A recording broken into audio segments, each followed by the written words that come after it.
이 집은 내가 전부 돈 주고 산 거니 등기부등본에 네 이름 올릴 생각은 꿈도 꾸지 마라. 결혼식 날 시어머니는 모든 하객들 앞에서 제게 선전포고를 했습니다. 남편은 그저 고개만 숙일 뿐이었죠. 하지만 시어머니는 꿈에도 몰랐을 겁니다. 그 집을 사는데 저희 부모님이 보태주신 3억 원의 증거와 남편의 자필 서명이 담긴 차용증까지 제가 전부 가지고 있다는 사실을요. 그리고 다음날 아침 의기양양하게 집 열쇠를 회수하러 온 시어머니는 현관문을 열자마자 그 자리에 얼어붙고 말았습니다. 시어머니의 콧대를 꺾어버린 며느리의 통쾌한 반격이 궁금하시다면 채널 고정해주세요. 황혼의 이야기, 구독과 좋아요는 더 좋은 이야기를 만드는데 큰 힘이 됩니다. 제 이름은 이서윤, 올해 28살입니다. 저와 남편 현우 씨는 3년간의 연애 끝에 결혼했습니다. 둘 다 사회초년생으로 넉넉지 않던 시절 김치찌개에 계란말이 하나 놓고 밥을 먹으면서도 서로가 있어 늘 마음만은 따뜻했습니다. 저는 진심으로 사랑하기만 한다면 어떤 어려움도 극복할 수 있다고 믿었습니다. 적어도 제 결혼식 날까지는요, 그날은 날씨가 참 좋았습니다. 햇살은 따스했고 바람은 부드러웠죠. 모든 것이 완벽한 시작을 예고하는 듯 했습니다. 현우 씨가 제 손에 반지를 끼워줄 때 그의 손은 반지를 떨어뜨릴 뻔할 정도로 떨리고 있었습니다. 저는 그의 눈가가 붉어진 것을 보았습니다. 벅찬 감동과 긴장이 뒤섞인 표정이었죠. 그 순간 제 마음은 눈 녹듯 부드러워졌습니다. 이 사람이라면 평생을 함께 해도 좋겠다고, 제 선택이 틀리지 않았다고 생각했습니다. 결혼식은 순조롭게 진행되었고 양가 친지들과 친구들의 웃음소리로 식장은 가득 찼습니다. 아래쪽에 앉아 계신 저희 부모님의 얼굴에는 자랑스러움이 가득했습니다. 엄마는 몰래 눈물을 훔치셨고 아빠는 애써 덤덤한 표정을 지으셨지만 하얗게 질릴 정도로 꽉 쥐인 두 손이 모든 것을 말해주고 있었습니다. 저는 하객들께 인사를 드리기 위해 테이블 사이를 오가며 술을 따랐습니다. 시댁 친척들이 모인 테이블까지는 분위기가 아주 좋았습니다. 제가 시어머니 최 여사님께 술을 따라 드리려 하자 어머님은 갑자기 손을 들어 제 손을 막으셨습니다. 힘을 주진 않으셨지만 제 행동을 멈추기엔 충분했죠. 그러고는 웃으셨습니다. 저는 아직도 그 미소를 기억합니다. 기쁨의 미소가 아닌 무언가를 오래전부터 계획한 사람의 차가운 미소였습니다. 목소리는 크지 않았지만 테이블에 앉은 모두가 들을 수 있을 만큼 또렷했습니다. 마침 오늘 다들 모였으니 나중에 오해 없도록 확실히 해둘 말이 있구나. 심장이 쿵 내려앉았습니다. 보이지 않는 끈이 제 마음을 잡아당기는 듯한 불길한 예감이 스쳤습니다. 저는 조심스럽게 말했습니다. 어머님, 무슨 말씀이신지 모르겠지만 이따가 따로. 하지만 어머님은 제 말을 들은 척도 안 하셨습니다. 어머님의 마치 물건값을 매기듯 저를 위아래로 훑어보시더니 결론을 내리듯 말씀하셨죠. 지금 너희가 사는 신혼집, 강남에 있는 방, 3개짜리 아파트 말이다. 어머님은 잠시 말을 끊고 한 글자 한 글자 힘주어 말했습니다. 그거 이 어미가 대출 하나 없이 내 돈으로 한 번에 다 사준 거다. 순식간에 테이블은 침묵에 휩싸였습니다. 다들 무슨 일이 벌어질지 기다리는 듯 눈빛만 조용히 주고받았습니다. 현우 씨가 어머님의 팔을 살짝 끌며 말했습니다. 어머니, 여기서 왜 그런 말씀을 하세요? 하지만 어머님은 그의 손을 뿌리치며 눈을 날카롭게 뜨셨습니다. 어미가 말 다 끝낼 때까지 가만히 있어. 그러고는 다시 저를 똑바로 쳐다보셨습니다. 그러니 그 집은 처음부터 끝까지 너희 친정과 아무 관련이 없는 우리 집 재산이란 소리다. 나중에 내 아들 그리고 내 손주에게 물려줄 재산이야. 한마디 한마디가 차가운 바늘이 되어 허공에 밝히는 것 같았습니다. 저는 술잔을 든 채 그대로 서 있었지만 손바닥은 이미 차갑게 식어 있었습니다. 내가 이렇게 말하는 건 다 너희를 위해서야. 나중에 이런 물질적인 문제로 감정 상하는 일 없도록 미리 분명히 해두려는 거다. 어머님은 차를 한 모금 마시더니 나지막하지만 단호한 목소리로 덧붙였습니다. 그러니 그 집 등기부등본에는 지금이든 나중이든 현우 이름만 올라갈 거다. 네 이름은 절대 올릴 생각 마라. 이게 우리 집 원칙이다. 원칙. 그 두 글자가 제 머릿속에서 마른 기침처럼 울렸습니다. 저희 어머니가 작게 숨을 들이켜는 소리가 들렸고 아빠의 얼굴은 굳어 있었습니다. 하지만 저는 울지도 따지지도 아무런 반응도 하지 않았습니다.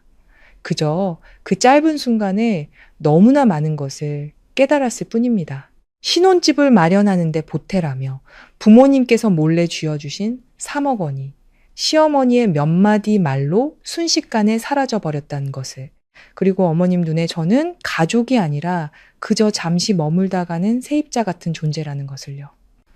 제 옆에 서 있던 현우 씨의 이마에는 식은땀이 송골송골 맺혀 있었습니다. 그는 미안한 눈빛으로 저를 쳐다봤지만 아무 말도 하지 못하고 고개를 숙였습니다. 그 순간 제 심장의 절반이 차갑게 얼어붙었습니다. 저는 깊게 숨을 들이마신 뒤 미소를 지었습니다. 제 자신도 낯설게 느껴질 만큼 완벽한 미소였죠. 저는 술병을 내려놓고 쟁반에 있던 따뜻한 찻잔을 하나 들어 두 손으로 공손히 받쳐들고는 어머님 앞으로 다가갔습니다. 어머님 말씀이 맞습니다. 제 목소리는 이상할 정도로 차분했습니다. 집은 어머님 돈으로 사셨으니 당연히 어머님 것이고 현우 씨 것이고 나중에 태어날 아이의 것이지요. 저는 가볍게 허리를 숙이며 찻잔을 내밀었습니다.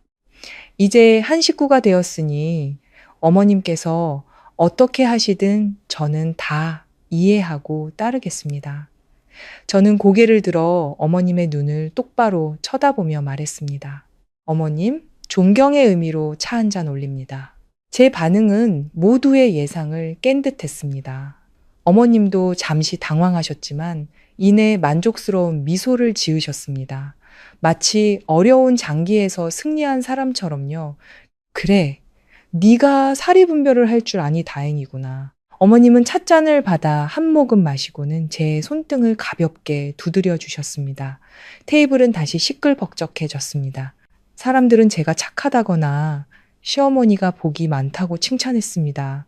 오직 저희 부모님만이 붉어진 눈으로 저를 바라보고 계셨습니다. 그분들은 저를 누구보다 잘 아셨으니까요. 제가 차분할수록 제 마음속에서는 더 큰 파도가 일고 있다라는 것을요. 저는 잠시 화장실에 다녀오겠다며 자리를 떴습니다. 문을 닫고 벽에 등을 기댄 순간 손이 떨려왔습니다. 두려움 때문이 아니었습니다. 마음속 깊은 곳에서부터 번져나오는 한기 때문이었습니다. 거울 속에는 완벽하게 화장한 아름다운 신부가 서 있었지만 그 눈빛은 이미 달라져 있었습니다. 저는 핸드폰을 열어 웨딩 사진을 보았습니다. 현우 씨는 환하게 웃고 있었죠. 저는 그가 저를 지켜줄 것이라 믿었습니다. 하지만 오늘 그는 침묵했습니다. 결혼은 두 사람만이 아닌 두 가족의 결합입니다. 그리고 오늘 그의 가족은 제가 그들에게 속하지 않는다는 것을 분명히 보여주었습니다. 저는 눈물을 닦고 화장을 고쳤습니다. 그리고 거울 속에 저를 향해 나지막이 속삭였습니다. 서윤아, 이번이 마지막이야. 그가 일어서지 않는다면 내가 직접 일어서는 수밖에 없어. 그날 밤 우리의 신혼집이라 불리는 곳으로 돌아왔을 때 현우 씨가 뒤에서 저를 끌어안으며 미안함 가득한 목소리로 말했습니다. 오늘 엄마가 좀 심했어. 마음에 담아두지 마. 저는 그의 손을 조용히 풀어내며 화내지도 원망하지도 않고 딱 한마디 물었습니다. 그때 자기도 엄마 말이 옳다고 생각했어? 그는 침묵했습니다. 그것만으로 충분했습니다. 저는 등을 돌린 채 아주 작은 목소리로 말했습니다. 내일 어머님 열쇠 받으러 오신다면서? 그는 흠칫 놀랐고 저는 미소를 지었습니다. 실망시켜드리지 않게 제대로 준비해두자. 그날 밤 저는 잠들지 않았습니다. 그리고 바로 그날 밤 저는 결심했습니다. 다음 날 아침 최 여사님이 문을 열고 들어왔을 때 평생 잊지 못할 광경을 마주하게 될 것이라는 것을요. 제가 실망시켜드리지 말자고 말한 후 방 안에는 기묘한 정적이 흘렀습니다. 갓 결혼한 부부의 아늑한 고요함이 아니었습니다. 마치 투명한 얼음막이 모든 것을 뒤덮은 듯 숨 쉬는 것조차 힘겹게 만드는 무거운 침묵이었습니다. 현우 씨는 침대 끝에 걸터 앉아 두 손을 깍지 낀 채 고개를 푹 숙이고 있었습니다. 마치 잘못을 저지르고 어찌할 바를 모르는 아이 같았죠. 저는 화장대 앞에 앉아 아주 천천히 귀걸이를 빼고 립스틱을 지웠습니다. 모든 것이 평소와 다름없는 것처럼 동작은 느리고 규칙적이었습니다. 하지만 제 마음속에서 거센 파도가 일고 있다는 것은 저 자신만이 알고 있었습니다. 그는 몇 번이나 입을 열었지만 차마 말을 뱉지는 못했습니다. 제가 욕실로 들어가려 자리에서 일어섰을 때 그가 나지막이 저를 불렀습니다. 서윤아, 미안해. 저는 잠시 멈춰섰지만 돌아보지는 않았습니다. 뭐가 미안한데? 제 목소리는 높지도 낮지도 않은 그가 똑똑히 들을 수 있을 정도의 크기였습니다. 그는 또다시 침묵했습니다. 언제나처럼 침묵이었죠. 저는 그가 대답한 것이나 다름없다고 생각하며 조용히 고개를 끄덕였습니다. 피곤할 텐데 어서 자. 내일 할 일 많잖아. 그 말을 남기고 저는 욕실로 들어가 문을 닫았습니다. 뜨거운 물줄기가 어깨 위로 쏟아져 내렸지만 이상하게도 물이 뜨거울수록 마음은 더 차가워졌습니다. 날씨 때문이 아닌 단단했던 믿음의 균열이 생기며 부서져 내리는 소리였습니다. 눈물은 많이 흘리지 않았습니다. 단지 몇 방울, 하지만 한 방울 한 방울이 무척이나 무거웠습니다. 제가 약해서가 아니었습니다. 제 자신의 일부를 제 손으로 묻어버리는 의식과도 같았습니다. 샤워를 마치고 나왔을 때 현우 씨는 여전히 그 자리에 그대로 앉아 있었습니다. 마치 그의 세상도 누군가에 의해 멈춰버린 것처럼요. 그는 저를 미안한 눈빛으로 바라봤지만 그 이상의 행동은 없었습니다. 저는 더 이상 그를 탓하지 않기로 했습니다. 어떤 사람들은 평생을 살아도 정작 필요할 때 일어서는 법을 배우지 못하니까요. 그날 밤 그가 깊이 잠들었을 때 저는 조용히 침대에서 내려와 노트북을 켰습니다. 희미한 푸른빛이 제 얼굴을 비추었고 그 빛 속에는 저 자신도 완전히 알아보지 못할 한 사람이 있었습니다. 사랑만으로 모든 것이 충분하다고 믿었던 순진한 소녀가 아닌 스스로를 지키는 법을 배우기 시작한 한 여자였죠. 저는 오랫동안 비밀번호로 잠가두었던 폴더를 열었습니다. 그 안에는 영원히 사용할 일이 없기를 바랐던 모든 것들이 들어 있었습니다. 이서윤, 박현우 신혼집 마련 지원이라고 명확히 적힌 저희 부모님의 3억 원 계좌이체, 내역 사본, 금액과 목적이 명시되어 있고 현우 씨가 직접 서명하고 지장까지 찍은 차용증, 그리고 시어머니의 말처럼 전액 현금으로 산 것이 아님을 증명하는 아파트 매매 계약서까지. 저는 서류 하나하나, 숫자 하나하나, 서명 하나하나를 쳐다보며 문득 서글퍼졌습니다. 돈 때문이 아니었습니다. 제가 외부인이 아니라는 것을 증명하기 위해 이런 것들을 사용해야 하는 날이 올 거라고는 단 한 번도 상상해 본 적이 없었기 때문입니다. 저는 핸드폰을 들어 대학 동기이자 변호사인 민지에게 메시지를 보냈습니다. 앉아? 혼인재산 관련해서 물어볼 게 있어서 메시지를 보낸 지 2분도 채 되지 않아 답장이 왔습니다. 무슨 일 생겼구나. 저는 쓴 웃음을 지으며 모든 자료를 전송했습니다. 잠시 후 민지에게서 전화가 걸려왔습니다. 민지는 빙빙 돌려 말하는 법이 없었습니다. 서유나 증거가 너무 명백해. 이 돈은 명백히 그 아파트에 대한 기여분이야. 네 명의가 아니더라도 넌 충분히 권리가 있어. 결혼 후에 발생한 대출금까지 고려하면 법적으로 가도 절대 불리하지 않아. 저는 조용히 듣고만 있었습니다. 하지만 내 진짜 문제는 법이 아니야. 그쪽 집안의 태도지. 민지가 덧붙였습니다. 저는 나지막이 대답했습니다. 나도 알아. 전화를 끊고 저는 한참을 앉아 있었습니다. 그러고는 천천히 서류를 모두 다시 인쇄하고 정리해서 딱딱한 파일에 넣었습니다. 싸움을 걸기 위해서가 아니었습니다. 그저 필요할 때 수동적으로 당하지 않기 위해서였습니다.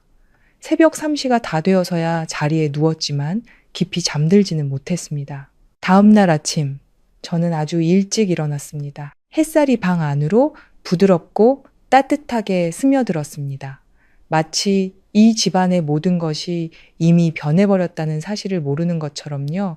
저는 주방으로 가 아침을 차렸습니다. 계란 프라이, 토스트, 따뜻한 우유. 예전과 똑같은 익숙한 메뉴들이었죠. 하지만 예전과 같은 기분은 아니었습니다. 현우 씨가 방에서 나와 식탁을 보고는 놀란 눈으로 저를 쳐다봤습니다. 웬일로 이렇게 일찍 일어났어? 저는 미소 지으며 말했습니다. 어서 앉아. 밥 먹게. 그는 자리에 앉았지만 바로 먹지 않고 저를 바라보기만 했습니다. 서윤아, 어제는 정말. 저는 그의 말을 잘랐습니다. 밥 먹고 집 정리 좀 하자. 그는 멈칫했습니다. 정리는 왜? 저는 토스트 한 조각을 천천히 씹어 삼키고 말했습니다. 오늘 어머님 열쇠 받으러 오시잖아. 그는 그 자리에 Why? 저는 그를 똑바로 쳐다보며 제 자신도 낯설게 느껴질 만큼 차분한 목소리로 말했습니다. 어머님 집인데 우리가 사는 건 좀 아닌 것 같아서 공기가 얼음장처럼 차가워졌습니다. 서윤아, 그게 무슨 소리야? 우리 이사 가자는 소리야? 며칠 호텔에 있다가 월세집 알아보자. 그는 벌떡 일어났습니다. 안 돼! 여긴 우리 집이야! 저는 고개를 저었습니다. 아니, 저는 한 글자 한 글자 힘주어 말했습니다. 당신 집이지. 그는 제 말을 믿을 수 없다는 듯 저를 쳐다봤습니다. 지금 화나서 그러는 거지? 그렇지? 저는 우유잔을 내려놓았습니다. 내가 뭐 때문에 화났다고 생각해? 그는 대답하지 못했습니다. 저는 말을 이었습니다. 난 이 집 때문에 화난 게 아니야. 모든 사람들 앞에서 그런 식으로 말씀하신 어머님의 태도 때문에 화난 거야. 아무것도 아닌 존재처럼 취급당한 우리 부모님 때문에 화난 거고, 그리고 침묵했던 당신 때문에 더 화가 나. 그는 고개를 숙였습니다. 나는 내 자리가 없는 곳에서 살고 싶지 않아. 거기서 나는 아내가 아니라 그냥 얹혀 사는 사람이니까. 아니야? 그가 다급하게 말했습니다. 너는 내 아내야. 하지만 어머님 눈에는 아니지. 그 한마디에 그는 더 이상 반박하지 못했습니다. 저는 자리에서 일어났습니다. 내 짐은 어젯밤에 이미 다 옮겨놨어. 그는 망연자실한 표정을 지었습니다. 벌써 옮겼다고? 저는 그를 쳐다보았습니다. 그날 아침 처음으로 제 눈빛에서 온기가 사라졌습니다. 나머지는 당신 짐이니까 알아서 정리해. 그는 그 자리에 못 박힌 듯 서 있었습니다. 저는 방으로 들어가 미리 준비해둔 캐리어를 끌고 나왔습니다. 모든 것이 깔끔하게 정리되어 있었습니다. 충동적인 결정이 아니라 아주 오랫동안 깊이 생각한 결과였죠. 초인종이 요란하게 울렸습니다. 빠르고 강하게. 시계를 보니 10시 30분, 정확한 시간이었습니다. 저는 현우 씨를 향해 말했습니다. 나가서 문 열어드려. 그는 몇 초간 망설이다가 무거운 발걸음을 옮겼습니다. 문이 열리자 익숙한 시어머니의 목소리가 들려왔습니다. 하지만 오늘따라 그 목소리가 낯설게만 느껴졌습니다. 거기 서서 뭐 하냐? 비키지 못해? 저는 캐리어를 끌고 거실로 나와 소파에 앉아 기다렸습니다. 문이 열리는 순간 새로운 연극에 막이 올랐습니다. 문이 열리는 순간 집안의 공기가 순식간에 변했습니다. 마치 한 줄기찬 바람이 불어 닥친 것처럼 모두가 느낄 수 있지만 누구도 입 밖으로 내지 않는 긴장감이 흘렀습니다. 시어머니 최 여사님은 익숙한 모습으로 들어오셨습니다. 허리를 꼿꼿이 세우고 재빨리 집안을 훑어보는 눈초리는 마치 자신의 재산을 점검하러 온 주인의 그것과 같았습니다. 어머님의 시선은 제 발치에 놓인 캐리어에 멈췄습니다. 아주 짧은 순간이었지만 그 눈빛이 흔들리는 것을 똑똑히 보았습니다. 아주 빠르고 미세했지만 어머님이 상황을 파악했다는 것을 알기에는 충분했습니다. 이게 다 뭐냐? 어머님은 애써 태연한 척 물으셨습니다. 저는 자리에서 일어나 캐리어 손잡이를 가볍게 잡으며 예의 바르지만 무미건조한 미소를 지었습니다. 네, 제 짐입니다. 이제 나가보려고요. 아무것도 아닌 듯 가벼운 한마디였지만 그 말에 방 안은 얼어붙었습니다. 옆에 서 있던 현우 씨의 얼굴은 새하얗게 질려 있었죠. 제가 어젯밤부터 예고했음에도 그는 이런 상황을 전혀 예상하지 못한 듯 했습니다. 현우 씨가 떨리는 목소리로 말했습니다. 어머니, 그게 제가 설명해 드릴게요. 최 여사님은 아들은 쳐다보지도 않고 여전히 저에게 시선을 고정한 채 물었습니다. 나간다니? 어디로? 네, 다른 곳을 알아볼 생각입니다. 대체 왜?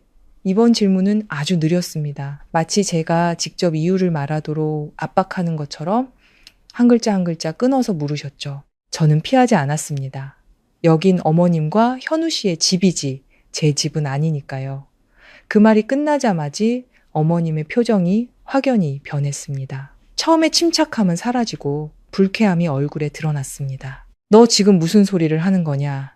저는 여전히 나지막한 목소리를 유지했습니다.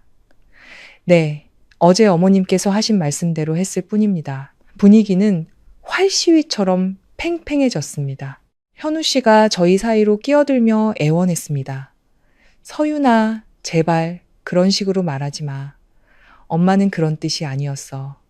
저는 남편을 돌아보았습니다. 분노는 없었지만 아주 분명한 눈빛이었죠. 정말 그렇게 생각해? 그는 입을 다물었습니다.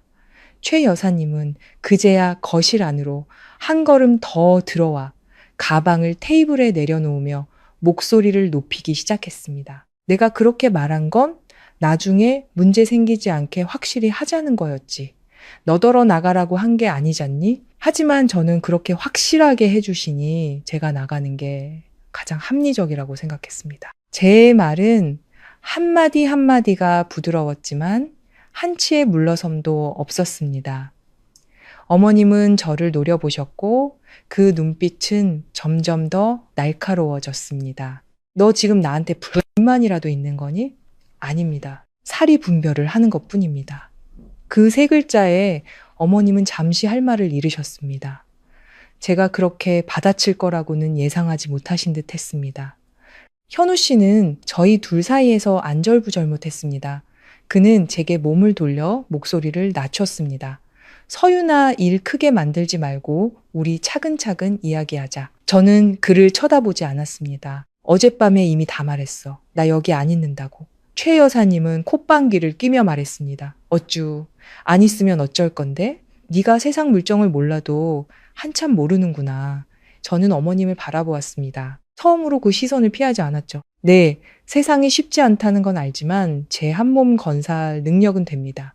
네가 잘난 줄 아나 본데 잘나진 않았지만 먹고 살 만큼은 법니다. 분위기는 점점 더 험악해졌습니다. 최 여사님은 더 이상 목소리를 가다듬지 않으셨습니다. 남의 집 귀한 딸로 와서 분수를 알면 머무는 거고 아니면 나가는 거지 이 집이 널 필요로 하는 줄 알아? 현우 씨가 다급하게 끼어들었습니다. 어머니, 제발 그만하세요. 넌 조용히 못해. 어머님은 소리치고는 저를 똑바로 가리켰습니다. 가고 싶으면 가. 나도 안 붙잡아. 아주 단호한 한마디였지만 제 마음은 오히려 더 명확해졌습니다. 저는 고개를 끄덕였습니다. 네, 감사합니다, 어머님. 저는 캐리어를 끌고 문 쪽으로 향했습니다. 거기서 등 뒤에서 어머님의 목소리가 울렸습니다.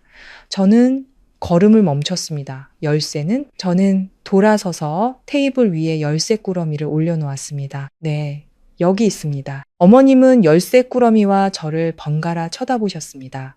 마치 제게서 무언가를 찾으려는 듯 했지만 결국 찾지 못하신 것 같았습니다. 한 번 나가면 다시 돌아올 생각 마라. 그 말은 선언처럼 차갑게 울렸습니다. 저는 잠시 침묵한 뒤 미소 지었습니다.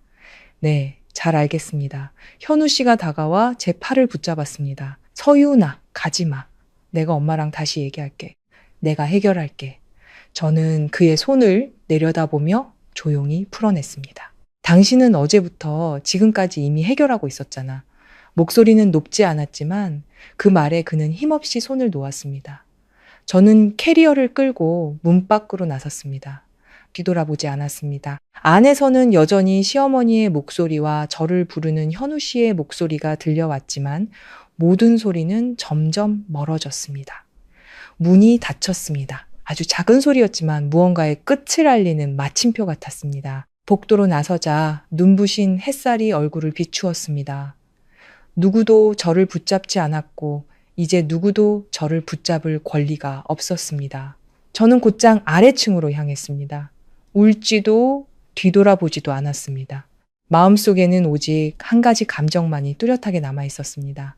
제 자신도 놀랄 만큼 가벼운 기분, 마치 오랫동안 저를 짓누르던 무거운 돌덩이가 사라진 것 같았죠. 하지만 저는 알고 있었습니다. 모든 것이 끝난 게 아니라 이제 막 시작되었을 뿐이라는 것을요. 저는 건물 밖으로 나왔습니다. 한낮의 햇살이 어깨 위로 쏟아졌습니다.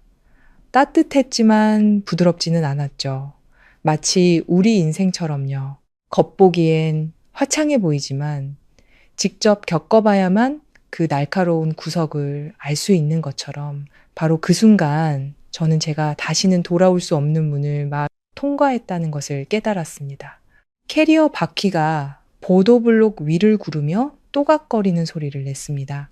조용한 공간 속에서 그 소리는 제 심장박동처럼 선명하게 들렸습니다. 서두르지도 당황하지도 않은 아주 중요한 결정을 내린 뒤 찾아오는 기묘한 안정감이었습니다.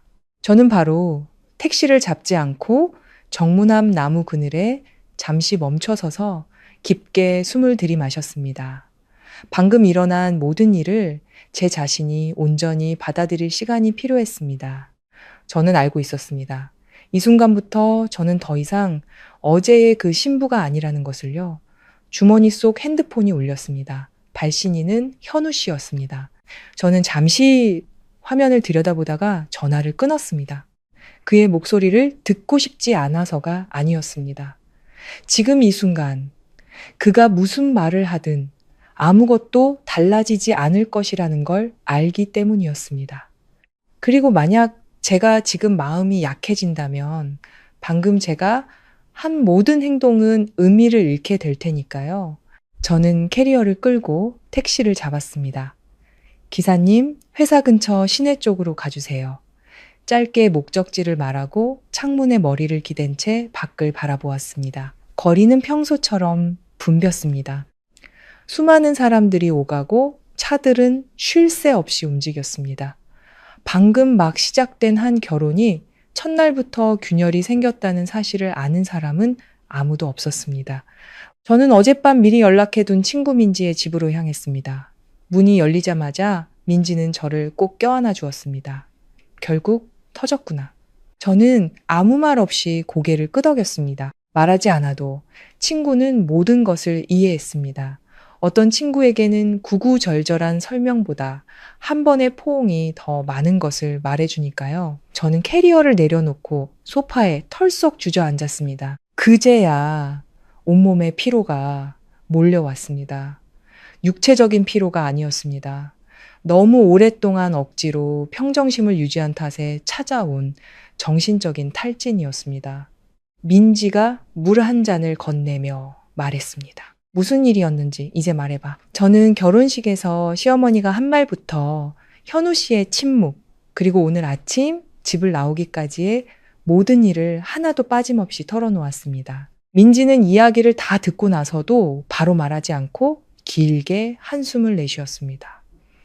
서윤아, 너 잘했어. 단 한마디였지만 제가 틀리지 않았다는 확신을 주기에는 충분했습니다. 그런데도 마음 한구석이 텅 빈 것 같아 3년이라는 시간이 짧은 건 아니었으니까 제가 작은 목소리로 말했습니다. 민지는 제 옆에 앉았습니다. 그 3년이 진짜였던 것처럼 어제 일어난 일도 진짜야. 지난날의 진실로 오늘의 진실을 덮을 수는 없어. 저는 침묵했습니다. 그럴 수 없다는 걸 저도 알았습니다. 문제는 그 집이 아니야. 그 집에서 네가 어떤 위치에 있느냐는 거지. 민지가 말을 이었습니다. 저는 고개를 끄덕였습니다. 그리고 현우 씨는 내 편에 서주지 않았어. 민지는 부정하지 않았습니다. 정작 필요할 때 나서지 못하는 남자랑 살면 앞으로 더 힘들어질 거야. 뼈 아팠지만 사실이었습니다. 저는 반박하지 않았습니다. 그저 한때 굳게 믿었던 사람에 대한 아쉬움만이 마음 한편에 남아있을 뿐이었습니다. 돈도 집도 아닌 바로 그 사람에 대한 아쉬움이었죠. 핸드폰이 다시 울렸습니다. 이번에는 현우 씨가 아닌 엄마였습니다. 저는 전화를 받았습니다. 여보세요, 엄마. 전화기 너머 엄마의 목소리에는 걱정이 가득했습니다. 어디니 지금? 내 친구 집에 있어요. 괜찮아? 그 한마디에 목이 메어왔습니다. 네, 괜찮아요. 저는 애써 아무렇지 않은 목소리를 냈습니다. 엄마는 잠시 침묵하시더니 말씀하셨습니다. 엄마 아빠는 네가 억지로 체면 차리느라 참고 사는 거 원치 않아. 너 자신을 위해 살아. 저는 눈을 감았습니다. 엄마가 보시진 못했지만 저는 고개를 끄덕였습니다. 네, 알아요. 전화를 끊고 저는 한참을 가만히 앉아 있었습니다. 따뜻한 기운이 마음속으로 스며들었습니다. 때로는 내 뒤에 가족이 있다는 사실 하나만으로도 굳건히 버틸 힘이 생기곤 합니다. 그날 오후 저는 민지와 함께 회사 근처 월세 아파트를 몇 군데 보러 다녔습니다. 친구에게 너무 오래 신세지고 싶지는 않았습니다. 불편해서가 아니라 제 힘으로 온전히 서고 싶었기 때문입니다. 세 번째로 본 집은 작지만 깨끗하고 채광도 좋았으며 가격도 합리적이었습니다. 저는 망설이지 않고 바로 계약금을 걸었습니다. 민지가 저를 보며 웃었습니다. 역시 이서윤이야. 결정 한번 빠르네. 저도 희미하게 웃었습니다. 하루 늦어지면 그만큼 약해질 테니까. 저녁에 민지네 집으로 돌아와서야 저는 핸드폰을 열었습니다. 20통이 넘는 부재중 전화, 모두 현우 씨에게서 온 것이었습니다. 문자 메시지도 수북이 쌓여 있었죠. 왜 말도 없이 나갔어? 내가 잘못했어. 미안해. 어디 있는지 알려줘. 만나서 얘기하자. 내가 엄마한테 다시 말씀드릴게. 너 잃고 싶지 않아. 저는 모든 메시지를 하나도 빼놓지 않고 다 읽었지만 답장하지 않았습니다. 냉정해서가 아니었습니다. 모든 것을 제대로 보기 위한 시간이 필요했기 때문입니다. 너무 늦게 도착한 사과는 안타까움만을 남길 뿐이니까요. 저는 핸드폰을 내려놓고 소파에 기대 눈을 감았습니다. 아침의 광경이 머릿속에 떠올랐습니다. 굳게 닫힌 문, 시어머니의 눈빛, 현우 씨의 침묵, 그리고 캐리어를 끌고 떠나던 제 자신의 모습. 모든 것이 너무나 선명하고 현실적이어서 다시는 돌이킬 수 없다는 것을 알았습니다. 저는 눈을 뜨고 천장을 바라보며 길게 한숨을 내쉬었습니다. 서윤아, 절대 뒤돌아보지 마. 저는 스스로에게 다짐했습니다.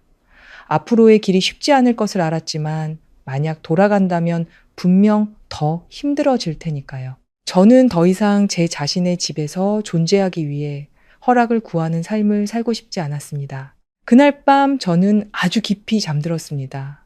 꿈도 꾸지 않았고 놀라서 깨지도 않았습니다. 마치 아주 오랜만에 진정한 휴식을 취한 것 같았습니다. 하지만 저는 몰랐습니다.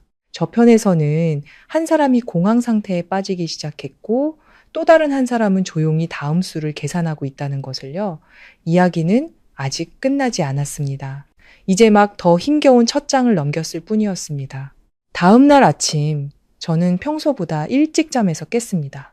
알람 시계 때문이 아니라 모든 것을 스스로 해결해야 한다는 상황에 몸이 이미 적응했기 때문이었습니다. 그리고 제 마음속에는 더 이상 망설일 자리가 남아있지 않았습니다.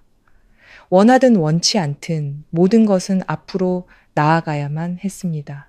창문으로 스며든 햇살이 민지의 작은 방을 비추었습니다. 어제 떠나온 나의 보금자리가 될 것이라. 믿었던 그 집의 빛과는 사뭇 다른 맑고 투명한 빛이었습니다. 저는 몸을 일으켜 주위를 둘러보았습니다. 깔끔하게 정돈된 공간에는 말다툼의 흔적이나 차가운 눈빛 같은 것은 없었습니다. 오직 단순한 고요함만이 존재했고 바로 그 단순함이 제 숨통을 트이게 했습니다. 핸드폰은 여전히 책상 위에 화면이 꺼진 채 놓여 있었습니다. 저는 더 이상 현우 씨의 메시지를 열어보지 않았습니다. 잊어서가 아니라 아직 마주할 준비가 되지 않았기 때문입니다. 민지는 이미 일어나 부엌에서 아침을 준비하고 있었습니다. 프라이팬에서 나는 지글거리는 소리가 지극히 평범하고 현실적으로 들렸습니다. 일어났어? 민지가 돌아보며 물었습니다. 밥 먹고 집 계약하러 가야지. 저는 고개를 끄덕였습니다. 모든 것이 제가 생각했던 것보다 빠르게 진행되었지만 지금 저에게는 꼭 필요한 속도였습니다. 아침 식사 후 우리는 어제 본 아파트에 임대 계약을 하러 갔습니다. 저는 계약서에 제 이름을 적었습니다. 떨림도 망설임도 없는 아주 단호한 필체였습니다. 집주인이 저를 보며 물었습니다. 혼자 사시는 거예요? 저는 나지막이 대답했습니다. 네, 혼자요. 단 2글자였지만 그 의미가 결코 가볍지 않다는 것을 마음속으로는 알고 있었습니다. 저는 열쇠를 받았습니다. 손안에 쥔 열쇠는 차가웠지만 단단했습니다. 어제 테이블 위에 내려놓았던 그 열쇠 꾸러미와는 전혀 다른 느낌이었습니다. 이것은 온전히 제 것이었습니다. 누구의 허락도 인정도 필요 없이 오직 저의 결정으로 얻은 것이었죠. 점심때 저는 새 아파트로 짐을 옮겼습니다. 몇 개의 캐리어와 상자 몇 개가 전부였지만 하나하나 제가 직접 고르고 지켜낸 것들이었습니다. 얽매임도 속박도 없었죠. 민지가 짐 정리를 도우며 말했습니다. 이렇게 보니 오히려 속이 다 시원하다. 그렇지? 저는 웃었습니다. 정말 가벼워. 하지만 그 가벼움은 무언가를 잃었기 때문이 아니었습니다. 더 이상 억지로 버티지 않아도 되기 때문이었습니다. 그날 오후 저는 회사에 복귀했습니다. 모든 것이 그대로였습니다. 제 책상, 동료들, 읽지 않은 이메일들, 예정된 회의들. 인생은 누구 때문에 멈추지 않았고 저 또한 멈춰서 있을 이유가 없었습니다. 팀장님이 저를 보고 조금 놀란 듯 말했습니다. 서윤 씨, 며칠 더 쉬는 줄 알았는데 저는 고개를 저었습니다. 괜찮습니다, 팀장님. 팀장님은 잠시 저를 바라보더니 고개를 끄덕였습니다. 괜찮다니 다행이네.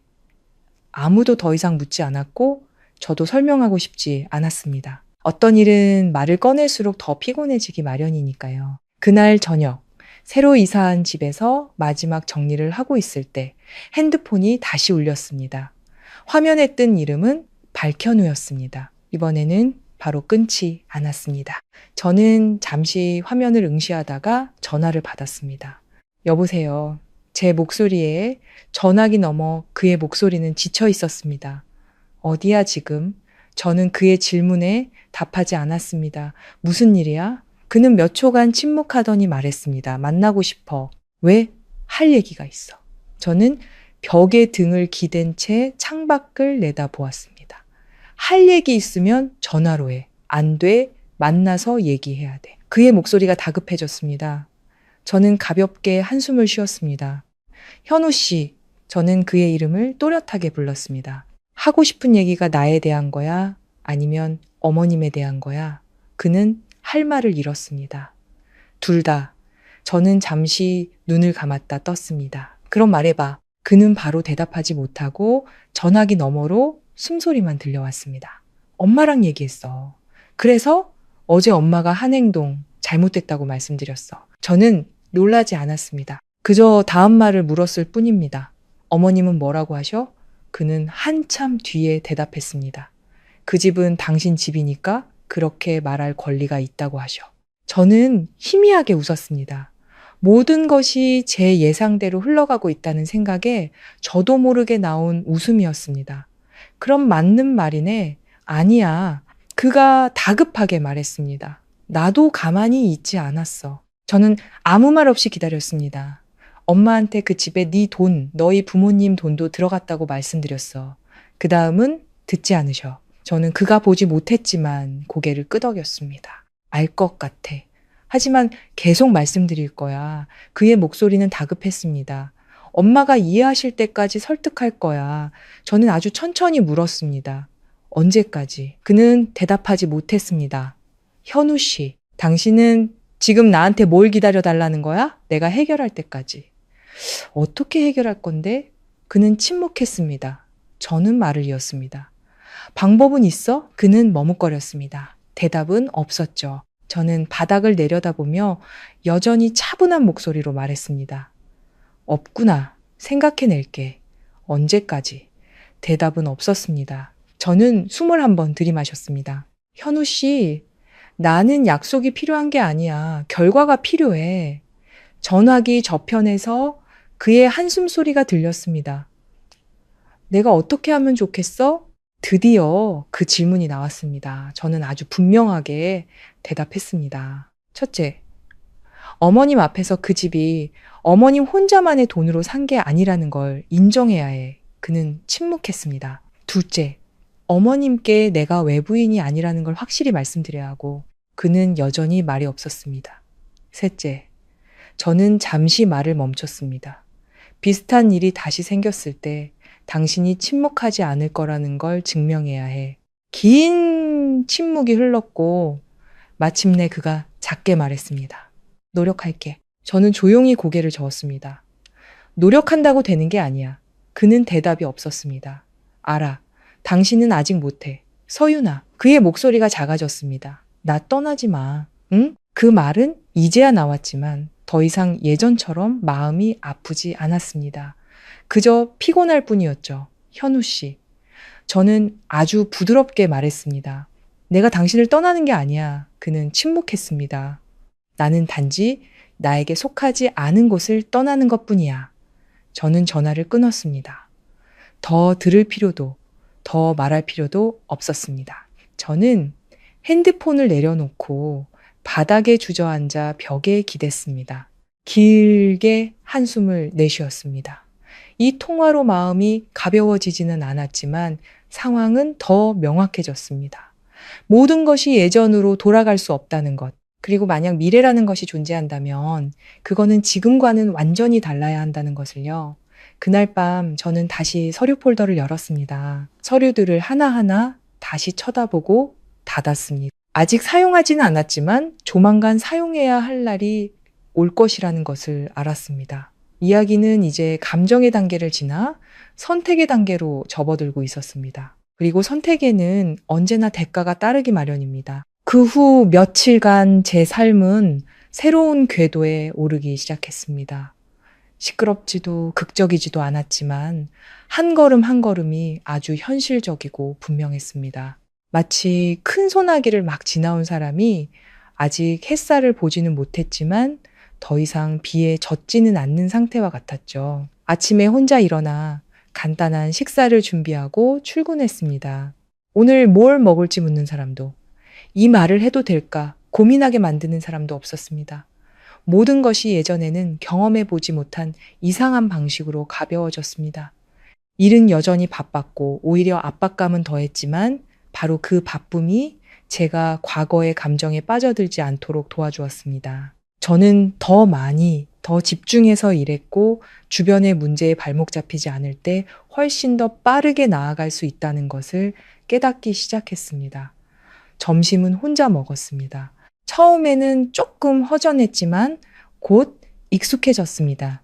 누구의 눈치를 볼 필요도, 말을 고를 필요도, 억지로 분위기를 맞출 필요도 없었으니까요. 그저 배를 채우고 힘을 내서 다시 일할 뿐이었습니다. 저녁에는 저만의 작은 공간으로 돌아왔습니다. 문을 열면 조용한 공간이 저를 맞았습니다. 시끄러운 TV 소리도, 감시하는 듯한 눈빛도, 밤새 고민하게 만드는 말들도 없었습니다. 오직 침대 하나, 책상 하나, 그리고 저 자신이 있을 뿐이었죠.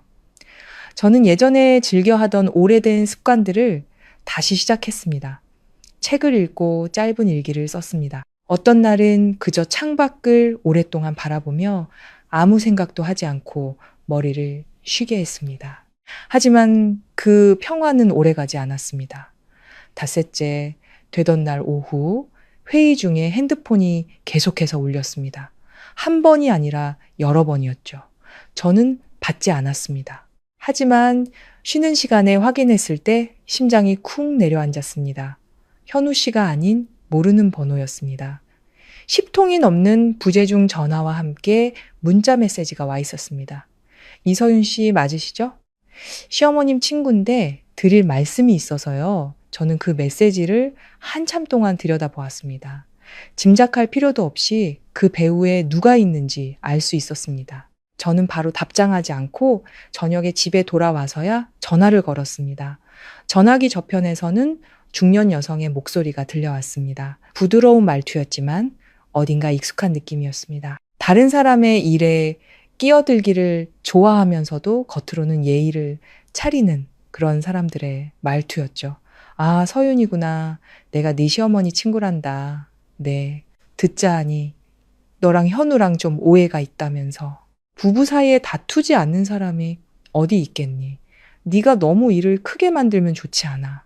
목소리는 여전히 부드러웠지만 한마디 한마디에 훈계의 의도가 담겨 있었습니다. 저는 되물었습니다. 누구에게 들으셨는데요? 네, 시어머니가 그러시더구나. 마음고생이 심하신 것 같더라. 저는 희미하게 웃었습니다. 마음고생이라 참 쉽게 하는 말이었습니다. 내 생각엔 네가 다시 돌아가서 제대로 대화를 해보는 게 좋을 것 같아. 남들 보기에도 그렇고. 저는 그 단어를 속으로 되뇌었습니다. 처음 듣는 말은 아니었지만 이번에는 더 이상 마음이 아프지 않았습니다. 아주머니, 저는 예의를 지키며 말했습니다.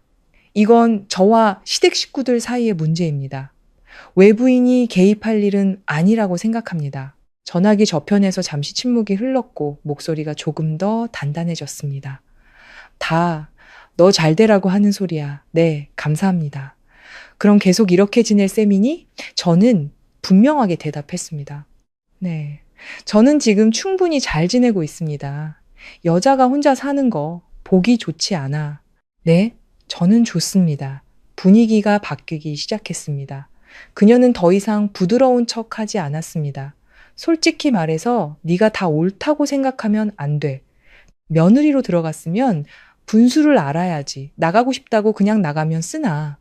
저는 바로 대답하지 않고 한 가지만 물었습니다. 혹시 저희 결혼식에 오셨었나요? 그녀는 멈칫했습니다. 갔었지. 그럼 시어머니께서 하신 말씀도 들으셨겠네요. 침묵이 흘렀습니다. 저는 말을 이었습니다. 만약 아주머니가 저였다면 그래도 그 집에 남아 계셨을까요? 대답은 없었습니다. 저는 여전히 차분한 목소리로 말했습니다. 저는 화가 나서 집을 나온 게 아닙니다. 제 위치를 깨달았기 때문에 나온 겁니다. 가족으로 인정받지 못하는 곳에서 살고 싶지 않았을 뿐입니다.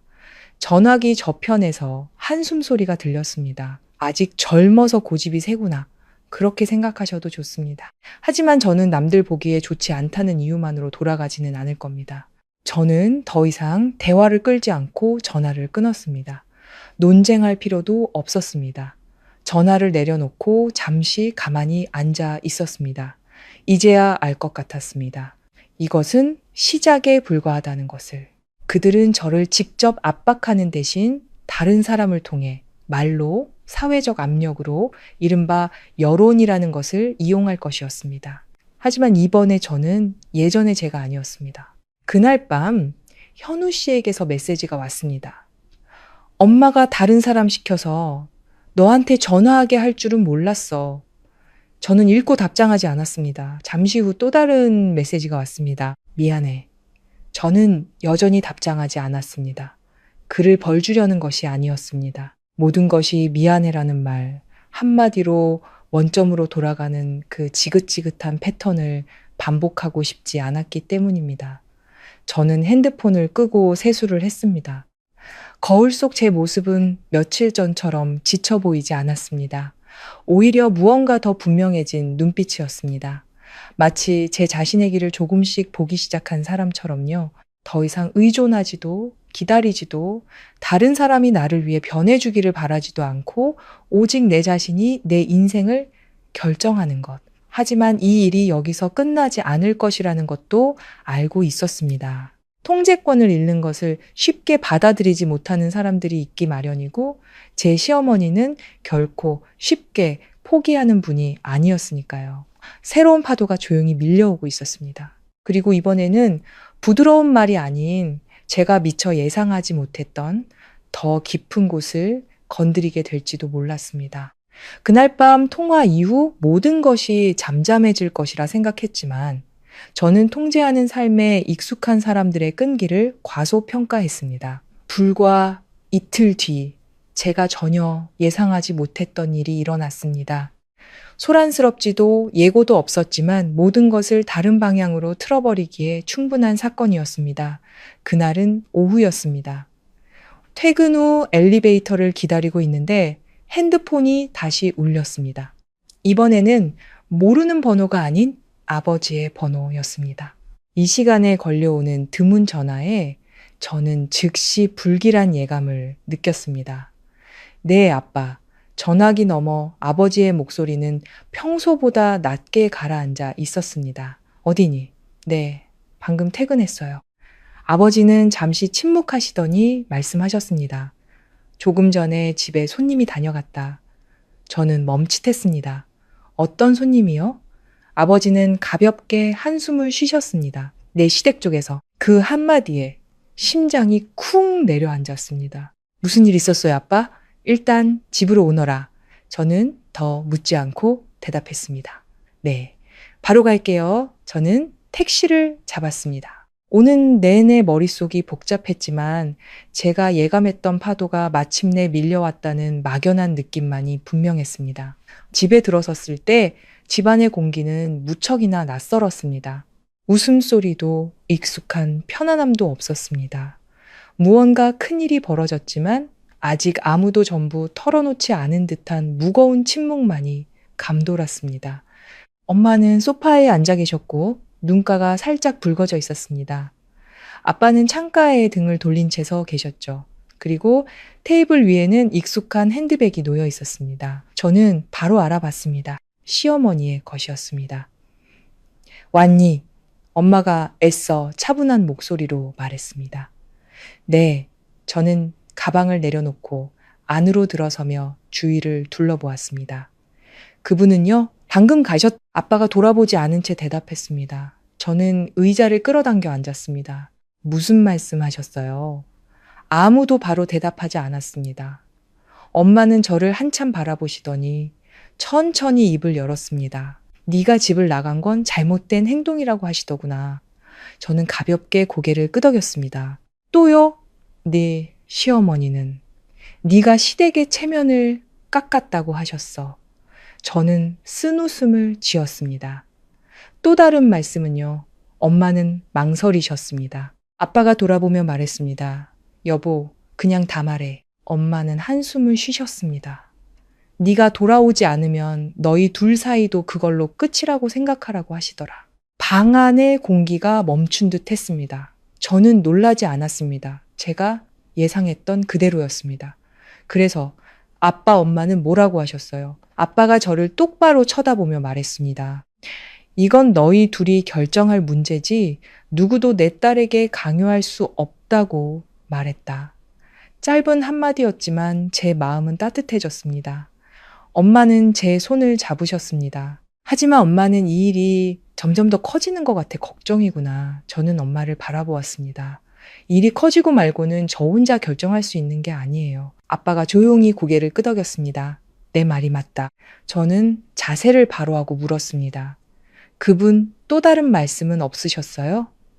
아빠가 대답했습니다. 집 살 때 든 돈은 전부 자기 돈이니 우리 쪽은 아무 상관도 없고 너는 아무런 권리가 없다고 하더구나. 저는 잠시 침묵한 뒤 물었습니다. 아빠, 우리 쪽에서 보태준 돈 얘기는 하셨어요? 아빠는 저를 바라보셨습니다. 했다. 그분 반응은요, 아빠는 희미하게 웃으셨습니다. 그 돈은 보태준 게 아니라 그냥 준 거라고 하시더라. 저는 고개를 끄덕였습니다. 놀랍지 않았습니다. 모든 것이 제가 준비했던 방향으로 흘러가고 있었습니다. 저는 자리에서 일어나 제 가방에서 서류철 하나를 꺼내 테이블 위에 올려놓았습니다.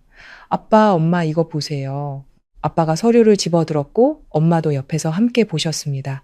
한 장 한 장, 한 줄 한 줄. 서명을 확인할수록 아빠의 표정은 굳어갔습니다. 엄마는 한참 동안 말이 없으셨습니다. 아빠가 서류를 내려놓았습니다. 언제부터 준비한 거니? 결혼 전부터요. 두 분 모두 저를 쳐다보셨습니다. 저는 말을 이었습니다. 쓸 일이 없기를 바랐지만 필요할지도 모른다고 생각했어요. 엄마는 제 손을 꽉 쥐셨습니다. 내 딸. 저는 희미하게 미소 지었습니다. 저 괜찮아요.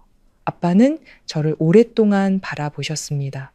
어떻게 할 생각이니? 저는 아주 분명하게 대답했습니다. 그분들이 계속 제게 권리가 없다고 말씀하신다면 저는 이걸 사용할 겁니다. 이기고 지려는 게 아니에요. 제가 그렇게 함부로 무시당할 사람이 아니라는 걸 알려드리기 위해서예요. 더 이상 아무도 말이 없었지만 저는 아빠와 엄마가 저를 이해하셨다는 것을 알았습니다. 그날 저녁 제가 집을 나설 때 아빠가 저를 부르셨습니다. 서윤아, 네, 네가 어떤 선택을 하든 아빠 엄마는 항상 네 뒤에 있을 거다. 저는 고개를 끄덕였습니다. 네, 밖으로 나오니 이미 어두워져 있었습니다. 공기는 시원했지만 제 마음은 오히려 더 명확해졌습니다. 더 이상 모호함도 망설임도 없었습니다. 오직 한 가지 생각뿐이었습니다. 만약 그들이 이 일을 끝까지 밀어붙이려 한다면 이번에는 저도 물러서지 않을 것이라고 저는 알고 있었습니다. 어떤 것들은 내가 지키지 않으면 영원히 잃게 되고 어떤 선은 한 번 넘으면 다시는 돌아올 수 없다는 것을요. 이야기는 이제 두 사람의 감정 문제를 넘어 두 집안의 충돌이라는 새로운 국면으로 접어들고 있었습니다. 그리고 이번에는 결코 부드럽게 끝나지 않을 것이었습니다. 그날 저녁 부모님께 제 준비와 결심을 모두 말씀드리고 집을 나서는 제 마음가짐은 완전히 달라져 있었습니다. 더 이상 이야기에 휩쓸리는 사람이 아닌 주도적이고 냉철하게 상황에 맞설 준비가 된 사람이었죠. 그날 밤 저는 바로 집으로 가지 않고 예전에 현우 씨와 퇴근 후 자주 걷던 회사 근처의 익숙한 길을 오랫동안 걸었습니다. 그때는 평범한 대화를 나누는 것만으로도 평생을 함께 할 수 있을 거라 생각했죠. 하지만 이제 와 돌이켜보니 그 평범함은 두 사람이 함께 지킬 때만 아름답다는 것을 깨달았습니다. 한 사람이 놓아버리면 모든 것은 그저 기억으로만 남을 뿐이니까요. 더 이상 약한 슬픔이 아니었습니다. 모든 것을 명확히 본 후에 찾아오는 이상할 정도로 차분한 감정이었습니다. 감정이 들끓는 대신 깊고 단단하게 가라앉은 느낌이었죠. 다음날 아침 저는 평소처럼 출근했지만 사무실에 들어가기도 전에 로비에 서 있는 현우 씨를 발견했습니다. 언제부터 와 있었는지 셔츠는 구겨져 있었고 눈 밑은 퀭했습니다. 하룻밤 꼬박 세운 사람의 모습이었죠. 저를 보자마자 그는 마치 제가 다시 사라질까 두렵다는 듯 빠르게 다가왔습니다. 서윤아. 그가 쉬어버린 목소리로 저를 불렀습니다. 저는 피하지도 외면하지도 않고 그 자리에 서서 그를 바라보았습니다. 아침부터 기다렸어. 무슨 일이야? 제 목소리는 평소와 다름없었습니다. 그는 지친 눈으로 저를 바라보았습니다. 할 얘기가 있어. 해. 그는 고개를 저었습니다. 여기는 안 돼. 저는 시계를 보았습니다. 나 출근해야 돼. 그는 잠시 침묵하더니 말했습니다. 10분이면 돼. 저는 잠시 생각하다 고개를 끄덕였습니다. 알았어. 우리는 근처 조용한 카페로 갔습니다. 자리에 앉자마자 현우 씨는 주문도 하지 않고 저를 바라보며 할 말을 고르는 듯 했습니다. 엄마랑 얘기했어. 그가 입을 열었습니다. 저는 놀라지 않았습니다. 그래서 엄마가 너를 존중하지 않으시면 나도 더 이상 그 집에서 살지 않겠다고 말씀드렸어. 저는 섣불리 반응하지 않고 그를 지켜보았습니다. 어머님은 뭐라고 하셔? 그는 주먹을 꽉 쥐었습니다. 내 맘대로 하라고. 하지만 그 집은 여전히 당신 집이라고 하셨어. 저는 조용히 고개를 끄덕였습니다.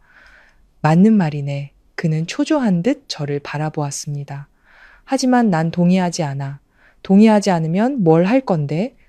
제 질문에 그는 할 말을 잃었습니다. 명백하게도 그는 아직 아무것도 하지 않은 것이었습니다. 어젯밤에도 집에 가서 한참 얘기했어. 네 돈, 너희 부모님 돈 얘기도 다 했고. 그래서 계좌이체 내역서도 보여드렸어. 저는 잠시 멈칫했습니다. 그건 어디서 났어? 그가 저를 보았습니다. 네, 서류함에 있었어. 네가 예전에 집에 뒀던 거 저는 이해했습니다. 복사본 하나를 두고 왔던 것이 기억났습니다. 어쩌면 그 역시 진실을 보기 시작한 것일지도 몰랐습니다. 어머님 반응은 어떠셨어? 그가 쓴웃음을 지었습니다. 그 돈은 보태준 게 아니라 그냥 준 거라고 하시더라. 저는 고개를 끄덕였습니다. 그럴 줄 알았어. 그는 고개를 숙였습니다. 하지만 난 안 믿어. 저는 그를 바라보았습니다. 믿고 안 믿고는 중요하지 않아. 중요한 건 당신이 뭘 하느냐는 거지. 그는 고개를 들었습니다. 나 분가할 거야. 그 말에 저는 침묵했습니다. 놀라서가 아니었습니다. 그의 진심을 가늠하고 있었기 때문입니다. 어디로? 찾아봤어. 너 있는 곳 근처로. 언제? 최대한 빨리. 저는 오랫동안 그를 바라보았습니다. 잘못을 찾으려는 게 아니었습니다. 그가 정말로 상황을 이해했는지 확인하고 싶었습니다. 현우 씨, 제가 천천히 말했습니다. 분가만 하면 모든 게 해결될 거라고 생각해? 그는 바로 대답하지 못했습니다. 적어도. 엄마한테서 오는 압박은 피할 수 있잖아. 저는 고개를 저었습니다. 압박은 사는 곳에 있는 게 아니야. 그는 이해하지 못하는 표정으로 저를 보았습니다. 압박은 당신이 어떻게 맞서느냐에 달려 있어. 만약 내일 어머님이 또 내게 권리가 없다고 말씀하신다면 당신은 어떻게 할 거야? 그는 침묵했습니다. 지금까지 문제가 생길 때마다 당신은 침묵을 선택했어. 이제 와서 분가한다고 말하지만 당신이 일어서는 방식이 변하지 않으면 이 문제는 계속 반복될 거야. 그는 고개를 숙였습니다. 알아. 모르는 것 같은데. 아는 건 행동으로 옮길 수 있어야 아는 거야. 분위기가 무겁게 가라앉았습니다. 한참 후에 그가 말했습니다. 그럼 내가 어떻게 하길 바라? 저는 그를 똑바로 쳐다보았습니다.